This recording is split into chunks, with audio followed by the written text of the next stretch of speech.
Hello and welcome to Booking Through Life. I'm Mary, and today I'm going to do like an author spotlight, which also happens to be sort of part of my October wrap-up. It's a combo.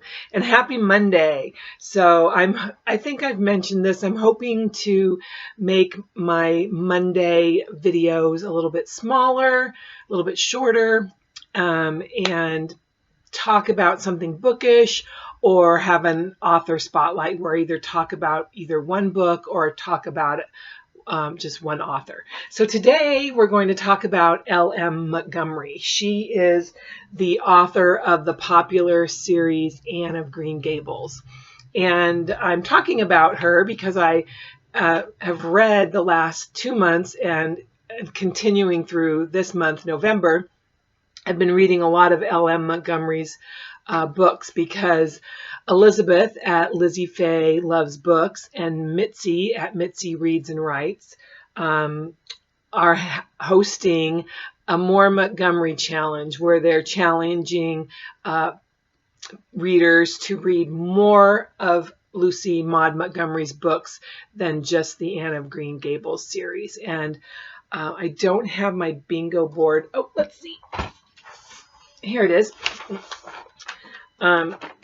Here's my bingo board, and it's not too late it's early November. So if you're interested in reading some L.M. Montgomery, then please check out their announcement videos and join along because there's really been some really good books. So first, I'm going to tell you a little bit about Lucy Maud Montgomery, or L.M. Montgomery. She liked to be called Maud without an E instead of like Anne with an E. She did not like to be called Lucy. And it's interesting because names are really play an important role in a lot of L.M. Montgomery's books. Like Anne. Anne was very much wanted to be Anne with an E. She also wanted to be called Cordelia. And in some other books, names became important as well. And so I think that was something about your name was very important to Lucy Maud Montgomery. And maybe if I read a bigger, in a regular sized biography about her, maybe I'll learn more about that. But currently I do not know. So if you do know, please comment below. Lucy Maud Montgomery has written 20 novels, 530 short stories, 500 poems, and 30 essays. She was very busy. And I think she was writing them as early as a teenager, or was being published as early as a teenager. She died in 1942 at age 67, and she had 2 boys. She was born on Prince Edward Island. Imagine that. Her mom passed away when she was very young, and then her dad left to go sailing or sailed off the island or something and left Lucy Maud to be raised by her grandmother and her grandfather. And I think they were very grumpy, which also grumpy adults, grumpy grandmothers and grumpy old aunts particularly figure into a lot of L.M. Montgomery's stories. So she must have gotten that from her own life. So Lucy Maud always dreamt of being a writer, and much like Anne, or it was Emily of New Moon, she hid her writing. She didn't want anybody to know about it. But then she became a teacher, and while she was a teacher, she published her first short story in a magazine. And she wasn't terribly fond of teaching, so she then was able to get a job with a newspaper, and she was the only woman on staff at the newspaper she worked for. And she wrote articles under the name Cynthia. So there again, there's her 2 stories that have to do with names. And when she was working at the newspaper, she read a newspaper article about a family who wanted to adopt a boy but got a girl instead. And that was the inspiration for Anne of Green Gables. And she published that and then just kind of took off from there. So that's a little bit about what I know about L.M. Montgomery. And now let's talk a little bit about her books. So the Anne of Green Gables series, there's 8. And I can only vouch for the first 2 because I've only read the first 2. So I'm hoping to read the 3rd one this month and then read one a month until I'm finished with the series. Anne of Green Gables, of course, I grew up on that. And so when I reread that a couple months ago, it just gave me all those lovely feels of nostalgia. And it just had all the stories that I loved from Anne of Green Gables. And then I read Anne of Avonlea, and that one was okay, just wasn't quite as good as, or at least for me, as Anne of Green Gables. It was kind of slow moving until the last third. Ooh. I'm just knocking things over left and right here. So then the other series that I started last month was Emily of New Moon. And Emily of New Moon is about this young girl who ends up being an orphan and has to go and stay with her grumpy old aunt, and then a nice aunt and a nice, they call him a cousin, but I think he's an uncle. And she's very much a daydreamer and wants to be a writer, and ends up making a couple of friends. And so this is her tale. And then there's 2 more in that series, which I have not read, Emily Climbs and Emily's Quest. So I'll squeeze in these 2 while I'm finishing up the Anne series as well. I didn't like this one as much as Anne, so I'm hoping that as they go on, I get on with them a little bit better. But it was still good. I still enjoyed it. Then I have already talked about this book once, but L.M. Montgomery, some of her short stories are bound up in this book called Among the Shadows. And there's 19 of them, and they have the gothic ghost story or even tragic. Some of them aren't really ghost story, but they're just kind of tragic in nature. And so I read these for the month of October, and they were good. There's some, there's some that were really good, and there's some that were decent. But I really thought it was interesting just to read a different type of story from L.M. Montgomery. So it was fun to read. So I finished that in October, and then also what I read in October was for the L.M. Montgomery Challenge was a standalone novel. And so I chose Jane of Lantern Hill, which I talked about how much I loved this edition from Virago Press. And it looks like they have some of her other ones. It looks like they have the Emily series. So I might trade out my Emily books for these ones because the covers are just so gorgeous. But this was very sweet. I really liked this book. This book was very good. It's about this girl, Jane. Her name is Victoria Jane. She does not like to be called Victoria, which is what her grumpy grandmother calls her. Her grumpy, manipulative, or controlling grandmother calls her Victoria, even though she prefers Jane. Jane's mom is kind of...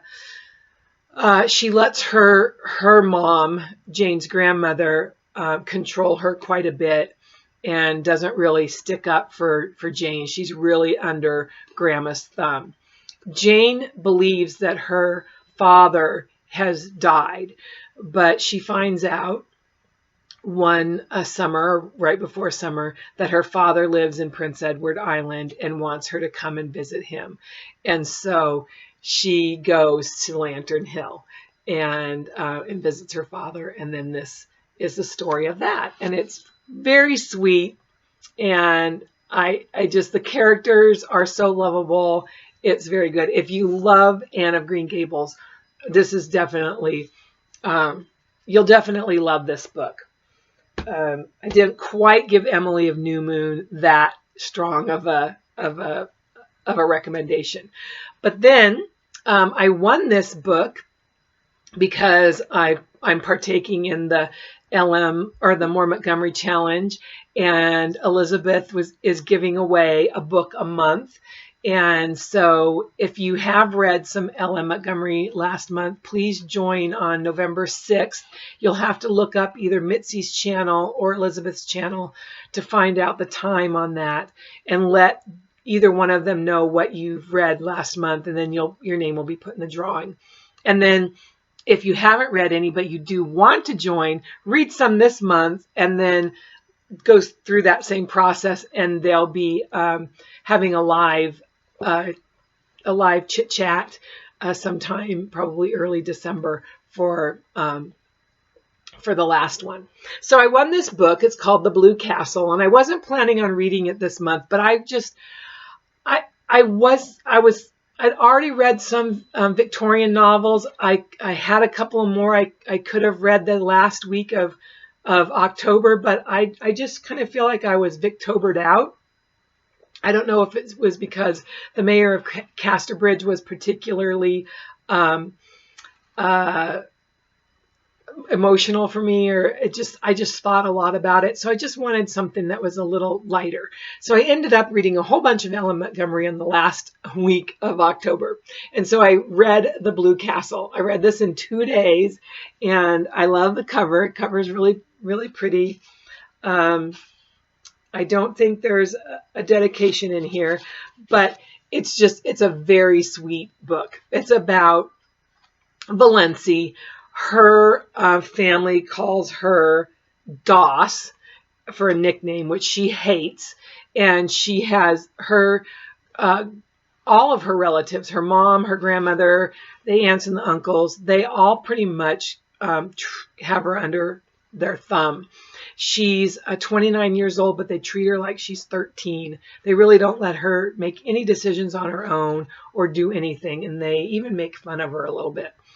And so she finds out something's going on with her heart, and she secretly goes to a doctor who's not approved by the family and finds out that she only has a year to live. And so because she only has a year to live, she's like, what do I have to lose?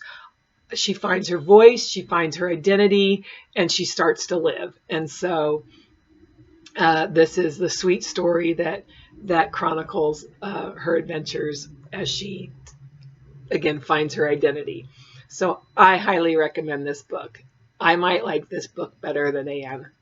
Don't tell Anne. I'm not sure though. They might be neck and neck. So anyway, I highly recommend that book if you're looking for a sweet book. Then the other books that I read in my mad L.M. Montgomery readathon week was I checked some books out at the library. So Elizabeth had recommended these books. So I read Anne Arrives. It's written or adapted by Kaylee George, and the pictures are by Abigail Halpin, and the pictures are just absolutely lovely. And I do believe they collaborated on another book called Goodnight Anne, and I'd like to read that one as well. And there's a couple of other kind of picture book, and I don't know if it's by the same lady or not, but this is just the story of Anne arriving in Green Gables up to when Marilla decides that she's going to keep her. So if you have a young daughter or granddaughter, I highly recommend, and you want to giving them this book and introducing them to Anne through this picture book story. It's beautiful. I'm contemplating buying a copy of that. Then I read The Little People, Big Dreams, L.M. Montgomery biography. And I think it was Kelly from CozyReaderKelly. I think she recommended during Jane Austen July that if you wanted to read a biography, but you didn't, have a whole lot of time, just dipping into some biographical facts through a children's book was a good way to go. And so I decided to do that. And the pictures are they're not as great as the other ones, but they're still cute. And let's see. Oh, this is by Isabel Sanchez Vergara and illustrated by Anushka Alapaz. And at the end, it has a timeline that has some real pictures of L.M. Montgomery. Very awesome. Highly recommend that book. Then there were 2 graphic novels that I read. One is a retelling. Well, I guess they're both retellings, but one's Anne of West Philly, which has characters of color, which was quite nice. It was written by Noelle Weir and illustrated by Maisha Haynes. Got some nice pictures there of them. And you can see the illustrations are really nice. Here's Gilbert right here. Gilbert and Anne are in robotics club, and Anne is in the foster care system, and Marilla and Matthew, who are sisters, they like to foster boys, but there isn't a boy available, and so they decide to foster Anne, and it's really sweet. Then the other book that I read was also a graphic novel. I read it from Hoopla, so I'll have the floating book cover here, and